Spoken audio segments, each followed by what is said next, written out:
How are you? Thank you, Mr. President. I wanted to ask about Turkey.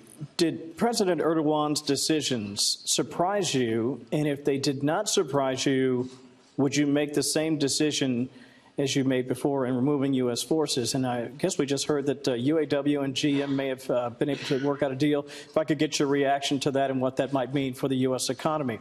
And, Mr. President, if I could ask you about the digital tax. Did the two of you discuss a possible digital tax as it relates to Amazon and Google? What progress were you able to make on that front? Thank you very much. No, President Erdogan's decision didn't surprise me because he's wanted to do that for a long time. He's been building up troops on the border with Syria for a long time, as you know. Our soldiers are mostly gone from the area. We only had 26, 28, but under 50. We think it's probably 28, but under 50 soldiers, and which is a very tiny force. And it didn't surprise me at all. This is they've been warring for many years. It's unnatural for us, but it's sort of natural for them. They fight, and they fight long, and they fight hard, and they've been fighting Syria for a long time. And on the border, that's the border with Syria. And I say, why are we protecting Syria's land? Assad's not a friend of ours. Why are we protecting their land? And Syria also has a relationship with the Kurds, who, by the way, are no angels, okay? Who is an angel? There aren't too many around. But Syria has a relationship with the Kurds, so they'll come in for their border, and they'll fight. They may bring partners in. They could bring Russia in, and I say welcome to it. Russia went into Afghanistan when it was the Soviet Union, and it became Russia, became a much smaller country because of Afghanistan. You can overextend.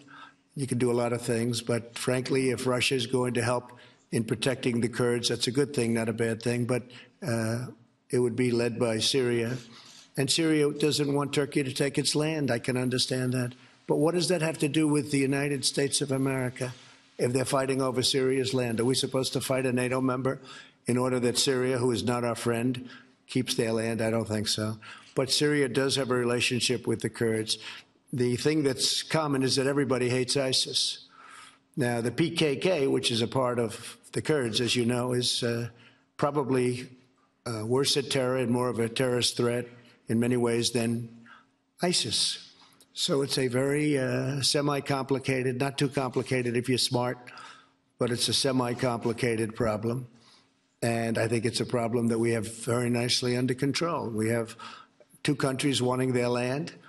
We have one country that wants land, perhaps that doesn't belong to them because they want to have a 22-mile strip of, they call it freedom. They call it a lot of things. They want to get terrorists out. You have another country that says you can't have our land, and they're going to have to work that out. Now, with that being said, Vice President Mike Pence is going there. He'll be leaving either late tonight or tomorrow. And he was going to leave yesterday, but they have to have certain security done. He's a very important man in our country. And he'll be leaving with Secretary of State Pompeo. We already have representatives there negotiating with Turkey.